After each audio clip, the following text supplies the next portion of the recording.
Are you a businesswoman who is finding it challenging to get your ideas across and make a point? Welcome to Speakers Who Get Results with Elizabeth Bachman, a podcast dedicated to helping women get the visibility they want, whether making a speech or talking in a meeting. Every week, get valuable lessons from Elizabeth or learn from her roundtable conversations with experts and speakers on how to make a difference, not just a point. On to the show with your host, Elizabeth Bachman. Hello, and welcome to Speakers Who Get Results. I'm Elizabeth Bachman, your host, and this is the podcast where we talk about communication, international trade and communication, and how you show up as a valuable member of your community with presentation skills and speaking skills. I have something of an unusual guest for us today. But before I go to the interview, let me invite you to see where your presentation skills are strong by taking our free 4-minute assessment at speakforresultsquiz.com. That's www.speakforresultsquiz.com. And that's where you can see where your presentation skills are doing well and where perhaps a little bit of support could get you the results you need and the recognition that you deserve. My guest today is Darlene Chiu Bryant. And we had a really interesting conversation about the international life and the expat life and how you could make people feel good, and about food. We talked about food a lot, so that was really fun. Her official bio, part of it, is Darlene Chiu Bryant is the founder and executive director of Global So Future, which is a global nonprofit platform committed to bringing together key stakeholders in the public and private sectors to create sustainable economic growth for San Francisco and actually the whole state of California. Darlene has had a very diverse career in both the public and private sectors. She has experience in the global supply and value chain from working overseas in German, Japanese, and Chinese multinational firms, as well as her native San Francisco. She brought her global experience to communications and public affairs roles, winning several political campaigns. She went on to serve then Mayor Gavin Newsom, who at the time of this recording is now the governor of California. She was the chief deputy communications director for the city of San Francisco. And she's also been the corporate communications manager for Pacific Gas and Electric and the vice president of United Commercial Bank and East West Bank. During her time working at City Hall and at PG&E, she had a weekly TV program that provided information in Cantonese and Mandarin on city events, programs, and activities that could benefit the Chinese community. And she's told me that people come up to her on the street all the time and they say, wait, I know you. Oh, you're the TV lady. So she had a huge viewership. And prior to founding Global SF, Darlene was appointed by the late San Francisco Mayor Edwin Lee to head up China SF, where she oversaw efforts that brought in more than $5.1 billion, that's billion with a B, $5.1 billion in foreign direct investment in the San Francisco Bay Area. In 2019, she was nominated as one of the most influential women in Bay Area business by the San Francisco Business Times. She was actually born in Hong Kong and immigrated to the United States with her parents as a baby. So she grew up in San Francisco with 2 younger brothers, learned how to read and write Chinese and Spanish in school, and in Mandarin, working in her parents' retail stores. There's a lot more to her bio, which we will put in the show notes. But meanwhile, let's go on to the interview where we talked about protocol, foreign affairs, and food. Here comes Darlene Chiu Bryant. Darlene Chiu Bryant, my friend. I'm so happy to have you on Speakers Who Get Results. Welcome. Thank you. Thank you for having me on the program today. Well, I'm excited because you've had such an interesting career, and there's so many interesting things that we can talk about, especially in terms of international trade and connecting people, all of which are subjects that I love. But before I get started on the whole list of questions, if you could have a dream interview with someone who's no longer with us, who would it be? What would you ask them? And who should be listening? Oh my goodness, the dream interview with someone who is no longer with us. I would actually start, my dream interview would be with Charlotte Schultz. Charlotte Schultz. Okay, explain to our international listeners who that is. Yes, Charlotte Schultz is an amazing woman. She is the late wife of our now late Secretary of State, George Schultz, for United States. She was an amazing woman, and I met her working for Gavin Newsom many, many years ago. Mayor of San Francisco. When he was Mayor Gavin Newsom of San Francisco, when he was mayor of San Francisco, many, many years ago. And Charlotte was the chief protocol officer for the city and county of San Francisco, and later on also became the protocol officer for the whole state of California.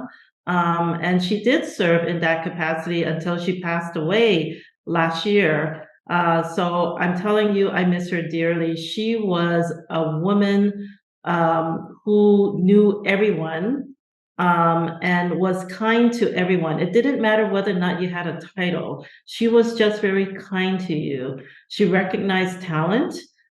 She recognized the value of people. And again, it didn't matter whether or not you had a title. She was just that type of a person. And talk about getting things done. She threw the best parties in San Francisco. And she just knew how to connect people. And I would like to say I learned a lot from her. Since I've known her. I've just learned a lot from her. So if I were to have a dream interview, it would be with Charlotte Schultz. I miss her dearly. What would you ask her? I would probably ask her to start one, why did you go out with George Schultz? You were already a person that everyone knew in San Francisco. And then ask about her romance with him. And then the most importantly is with her job, the roles that she's had, did she ever have to rely on George? Because according to George, she never had to rely on him at all, that everything she did, it was because of her own connections and her own network and not because of George, which was really interesting. So, Darlene, for our international listeners, tell us what a protocol officer does. It kind of sounds like you're Miss Manners, like you're like the etiquette person, but it's one of those positions that is much more important than you think, than it looks like. Absolutely. I never knew, for all intents and purposes, not knowing what a protocol officer did, you would think that she's only in charge of parties at City Hall, when actually the protocol officer is in charge of the relationships at the time, between the city and county of San Francisco and all the consulates in the city, and is in charge of receiving and arranging for meetings with heads of state, with ambassadors, with the leadership of the city and county of San Francisco. So she's basically the ambassador for the city. And anyone from a foreign country, they would have to interact with her first.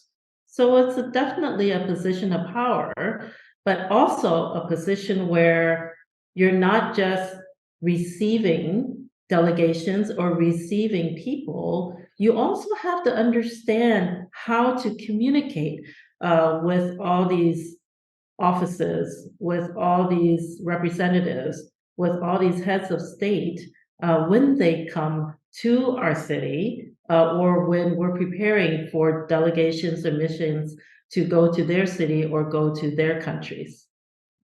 This is a very interesting point, because the protocol officer is often a woman in high society, and which means that it's the kind of job that is not taken seriously by sort of the business world. If you think like the ambassador is just there to negotiate treaties and so forth, and the ambassador's wife is just there to throw parties. But the value of the connections you make outside the meeting rooms is actually why I asked you to be here today, because Darlene, you know everybody. And people don't take that seriously. I think you're actually my first guest in 3.5 years who has been in politics and recognizes the value of the connections that are outside the official quote unquote business thing. So we're talking about being a master connector. Just going back to Charlotte Schultz, who in some ways was sort of an ambassador's wife for the city of San Francisco. And the state of California, after all, it's what the 6th largest economy in the world. So fourth largest economy. Fourth largest. Okay, that I have old information. 4th largest economy in the world. The functional equivalent of being the host ambassador, or what would you call it? I mean, the social connections doesn't seem valuable enough. How can you describe to somebody who doesn't get it how important this is? I would liken it to being the Minister for Foreign Affairs. I think anyone from any country would understand the Minister for Foreign Affairs is a very important position where they control whether or not they're the gatekeepers for the city or the country, that they represent. They definitely are the gatekeeper. They set the tone for any meeting they walk into with the foreign delegation or diplomat or what have you. So again, it's a very, very important position. Being the gatekeeper is always important. It doesn't matter what industry you're from or in. Being the gatekeeper and knowing the gatekeeper is important because, and sometimes it makes or breaks a deal. Makes or breaks an event, makes or breaks a visit, for a simple visit, for example. If you don't know who the gatekeeper is, you're not going to get anything done. Well, also, it makes me think about many cultures around the world where connections are how you get things done. Right. And sometimes people look down on it, but I think that's it. In some Western countries, it's very straightforward and like business and what can we do for you? But there are many, many, many, many countries in the world where who you know is how you get something done. Absolutely. I think it happens, for example, in many of the Asian cultures. China, naming one, right, is probably the first country where they appreciate guanxi. And guanxi is basically a relationship. Who do you know that can help you gain access to a meeting with X, Y, and Z, right? Doesn't matter who, whether it be the CEO of a company, the chairman of a company, a party leader, a secretary, whoever. It really depends on who you know. Even in Japan, you cannot walk in the door of a corporation and say, hey, I want to have a meeting with so-and-so if you don't know the protocols of the corporation. If you don't know, who the doorkeeper, the gatekeeper or the doorkeeper is, right? You can't walk through the door.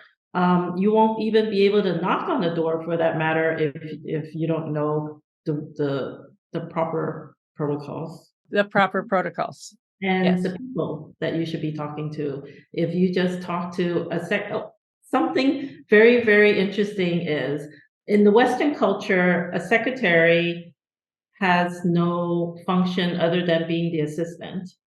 In Asia, and particularly in China, a party secretary is a very important person because a party secretary is basically the representative. So knowing the difference between a secretary and an EA, for example, executive assistant, is you have to know the difference. So every single culture uses different terms for different positions. So understanding, again, protocols is very important. So you as a master connector, you've been doing this. I read your bio earlier and talking about all the things you've done internationally, mostly bringing trade to San Francisco and California and the state of California. How did you learn to make connections like that, to think like a connector?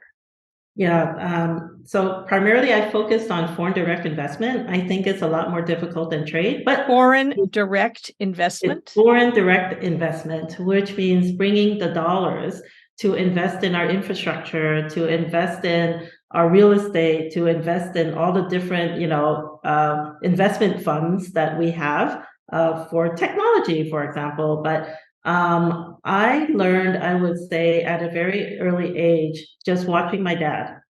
Watching your father, okay? My father, yes, my father, he passed away many years ago, over a decade now. And I learned from him, just watching him interact with people, knowing who to ask questions, when he didn't know something, but just hosting the dinners. For example, it was really funny that he had an open account with a restaurant, right? So that whenever he had a delegation that happened to arrive in San Francisco, he could go to this restaurant and just host a dinner. And chef would be able to put together this amazing, fabulous dinner whenever he called, knowing that he would be hosting these important, people coming from out of town. So I learned watching my dad, and also I learned because my father did not trust anyone, but somehow he trusted me because I was his daughter. He would take me on these meetings to be his interpreter or translator or just to be there for him. He always brought me along. And so I just learned a lot just watching and listening to those conversations. So for those of us, we're in a very international business world now. Yes. I'm going to ask you sort of from 2 points of view. Sure. If you are, say you've got people from other countries on your team or as your new manager, for instance, what sort of advice do you have for connecting outside the basic business relationship? Well, I think that for my staff, if they're here and they're meeting expats, right? What we would call Expats, which are expatriates, they're people who are living and working outside their home country.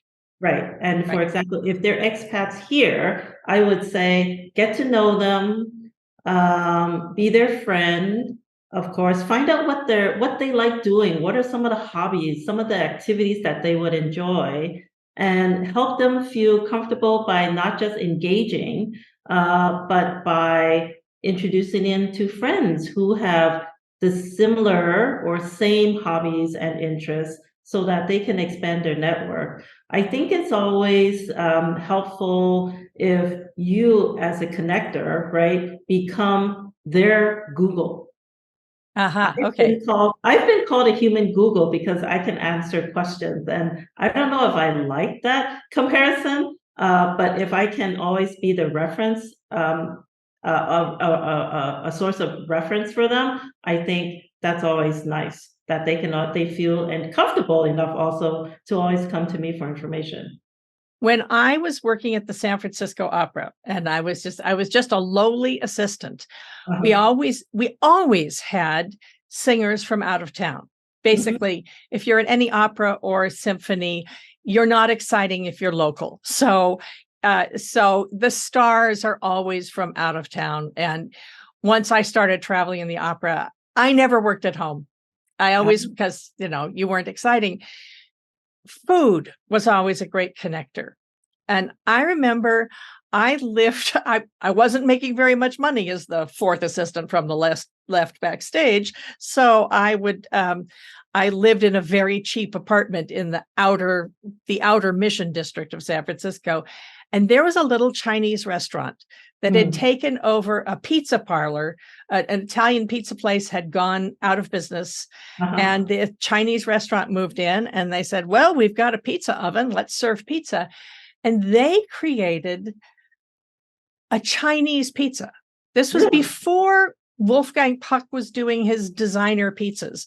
It was a basic pizza with a tomato, dough and tomato sauce, and then Chinese, spring onions and Chinese mushrooms and pressed duck and barbecued pork and so forth. And the walls were lined with signed photos of celebrities. That was one of the places where we would take the out-of-towners as the hole-in-the-wall restaurant with no atmosphere that only the locals know. Wow. I don't even know about that restaurant. Is it still an long since out of business, but it was at Mission and 30th. So you probably different part of town from where you lived. But it was delicious. Anyway, if you think that being in a foreign country, being in a city you don't know or country you don't know, you're always going to ask about an interesting restaurant. Oh, yes. So this is sort of a larger version, a more extensive version of that kind of connecting. Yes. We were talking about this the other day. I never really thought that, this is something people do all the time. Maybe you do it a little bit more intentionally if you want to be a really valuable connector. Right. I mean, the work that I do is all about connecting and being a resource. And even starting with your point about food, recently, a couple months ago, I had taken some friends to meet with a delegation from Mexico at the Mexican consulate. And the new deputy consulate said to me, Darlene, I'm new in town. Where should I go to eat? What are your favorite restaurants? And I said, and I started rattling them off. And I said, why don't I send you a list? He goes, please do, please do. And another director of a trade office had actually met with me at a restaurant, and we started talking about what are some other restaurants you want to go to, and let's make a date and maybe invite some other people to join us at the other restaurant. So one, it was a way to try new restaurants because everybody loves food. To your point, food is it's very much a international language, right? We love to eat. And then two, expand the network that way so you can meet more people. So you can achieve two goals at the same time. Well, and the conversations you have over food, over lunch or dinner, are not the conversations you have in the meeting room. Right. But that's what creates the connections that make the connection stronger. Have someone decide whether they like you or not, for instance. Right. I would say so. And it's a more relaxed environment. So, your guest or, new friend, feels more comfortable asking questions. Right. Yeah. So just out of curiosity, this was not on my planned list, but I'm thinking about restaurants and the thousands of places that, most of my working life I've been traveling. So can that also be an opportunity to be closer, if you're not someone in power, to be closer to the centers of power by sitting near the VIPs? So in terms of hosting an event, organizing an event. No, I'm thinking about at a restaurant where the social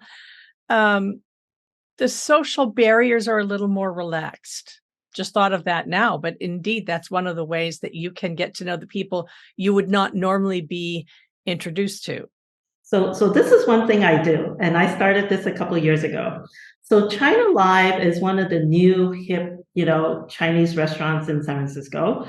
It's a concept that is not is similar to that of Italy. I don't know if you know what that Italy food concept is, but Italy was started by a very famous Italian chef that all of a sudden skips my mind, Vitali. Started by Vitali. He started in New York, and it was basically this food emporium that included counters and cafes with different Italian food concepts. There would be a pizzeria, there would be a cheese counter, there would be a fine dining area, there would be a candy shop, right? But it was all focused on Italian food. China Live is very similar in that way.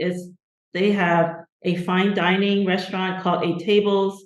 They have a food hall where you walk in and it's like a food court, but it's not a food court because you're served food. You actually have a server come to your table. They have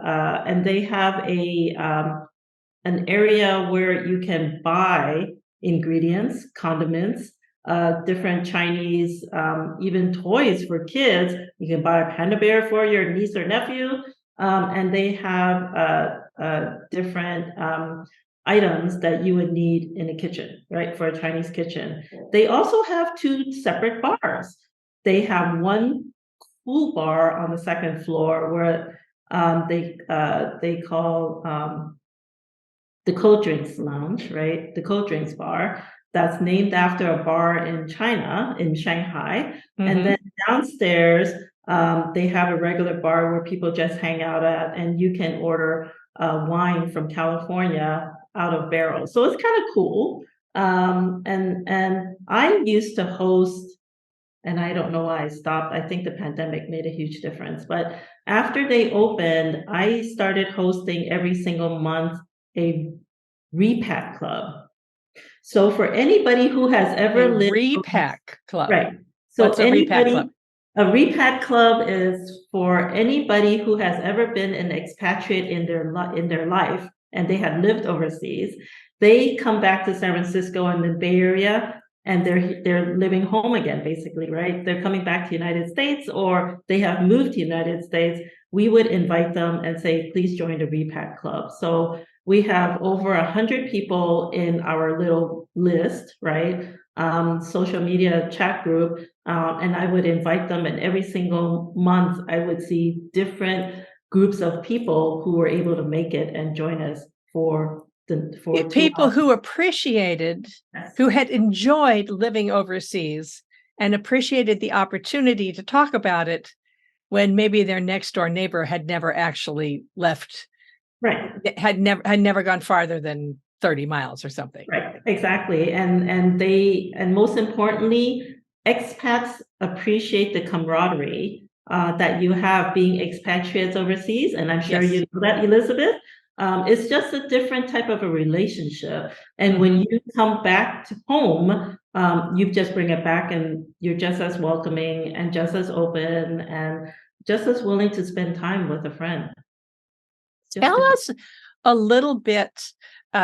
We could probably talk about food for the next 2 hours, but what's your advice for somebody who gets transferred to another country where maybe you've met people over Zoom, but you don't know the ins and outs of the culture?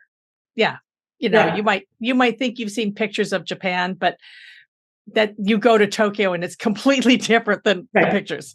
Right, yeah. Exactly. I think the most important thing is to be curious. Ask questions. Do not pretend like you know anything and everything, because the one thing that you're a foreigner in a new country, you as a foreigner, you are embraced when you don't know anything, or when you're asking questions and when you're curious. And as a host in a host country, the host is really welcoming. They're willing to share, and they'll invite you to things, and they'll actually teach you things. And it's important, especially when we're talking about relationships, we're talking about guanxi, we're talking about working in a foreign country. The more people you know, the easier it will be to get your job done. So what better way to learn about a country than to ask questions, be curious. And you'll find that you'll just be more welcome than any other person you know on your team, because you are curious and willing to learn and just willing to accept new experiences. How does this affect politics when you're in the political sphere? Because I know you did years in politics helping people think about that. Is it different from business? Is it the same? What are the differences? What are the similarities?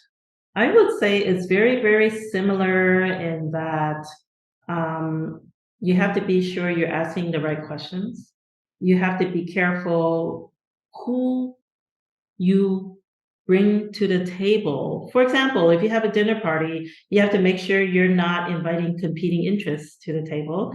A competitor. Someone who's also running for the same office. Right, exactly. Yes. And so you would not invite, if you're putting together a dinner party at home, for example, or going to a new restaurant that you want to try in a new country, or even in business, you don't want to invite two people from two companies that are going after the same target market, or or they're two startups and they're in the same space. You don't want to do that unless you intentionally, and they have both said to you, I want to meet someone from the other company. And that's when you say, okay, I can set that up. Let's get together for a drink or a meal. And you bring those two together, which in this case, because you have the relationships, you scored because you're able to bring those two people together. But again, knowing the goal of whatever event you're setting up or attending,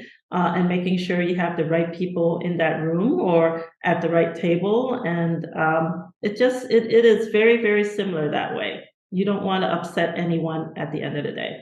You mentioned a story about a gentleman who'd lived in Hong Kong who liked the water and who learned how to be a surfer. Yes. Tell that story. That's a great story of how you connect people. Yeah. So I had a friend who recently moved from London. That's his home base. But he had somehow learned how to surf when he was living in Hong Kong. I said, you learned how to surf in Hong Kong? They have surfing? Yeah, they have surfing. I know there's a lot of windsurfing for sure. Okay. All right. And I believe, windsurfing was definitely a thing. And I believe, I guess at the end of the day, surfing also became a thing in Hong Kong. Well, it's an island. Okay. Yes, yeah. Right. You can, Lantau Island for sure. And so coming to San Francisco, of course, we have a lot of places to surf, but it's bloody cold. And also you can't go surfing unless you have a car. Unlike in Hong Kong, you can take a taxi cab everywhere. Over here, it does not make sense. And so when I heard that he wanted to go surfing, but it was being challenged, I thought, you know what? I have a friend I can introduce you to.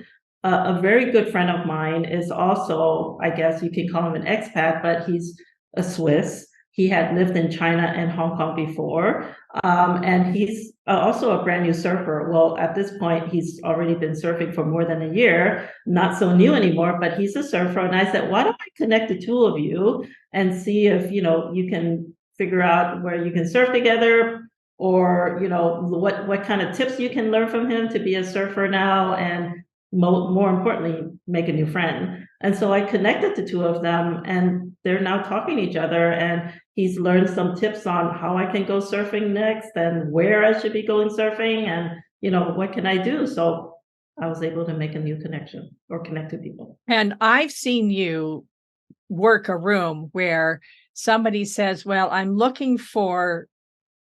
trying to put this deal together, and you go, oh, I know exactly who you need to talk to, who can make this deal happen. The one thing I want to finish with is there are people who say, I hate networking. And yet the kind of connecting that you do, fundamentally, it's networking. True. What do you say to people how can you reframe the horrible image of networking for people who hate networking events? How can you reframe that so that we can see that it's a positive thing? I look at it this way. For every single introvert out there, networking is a chore. You walk into a room and you freeze. I learned from one politician, and I said, "How do you do that?" Okay, of course, if you don't know, if you want to do something better, you want to learn from the best. And he said to me, Darlene, when I walk into a room, I set myself with a goal to get to know three people. And Mm-hmm. as I get to know three people, I know their names, I know what they do, and I walk away knowing these three people, I've done my job for the day. So take baby steps. You don't have to walk into a room and work the room like it's nobody's business and walk out with 200 cards. But if you walk into a room, and whether it be by yourself or through introductions from friends you already know there, if you get to know three new people, you've already reached your goal. And So, and actually, I would add to that so I'm fundamentally an introvert in that I recharge by turning off all my devices and curling up with a book. But I can be a situational extrovert because I love to connect. At a networking event, also notice the people who aren't being talked to. I mm, remember once many years ago, I was on the board of a women's business group. And so we had monthly meetings. We had a speaker who was in from out of town, and I was there, and everybody was talk, talk, talk, catching up with each other, hearing the news. And there was a woman over there who looked pretty familiar, standing all by herself. And I looked at the brochure and I said, "Oh, this is our guest speaker." And I went over and introduced myself. And then I said, "Who would it be useful for you to know? Who would you like if you're only going to meet a couple of people? Who would be useful?" And then I brought her over and introduced her to the people who could be direct connections and wow, useful connections. And she's been a friend of mine ever since. wow, And she's also went on to do business with two of the three people that I introduced her to that day, wow. because I saw her standing in the corner looking a little lost. And I've been the guest speaker that nobody talks to, which doesn't actually make you do a good presentation. Right, I've been the person that everybody ignored, and it's not much fun. right. So the other thing about networking is, if you don't think about how you're going to benefit, but think about how you can serve the others by connecting them to somebody. That's always a good deed. It's a good goal, and you walk away feeling much better, and you Well, and won't. it takes away the pressure of thinking, "Oh, I have to get something done here." If it's Right. not about you, it's about them.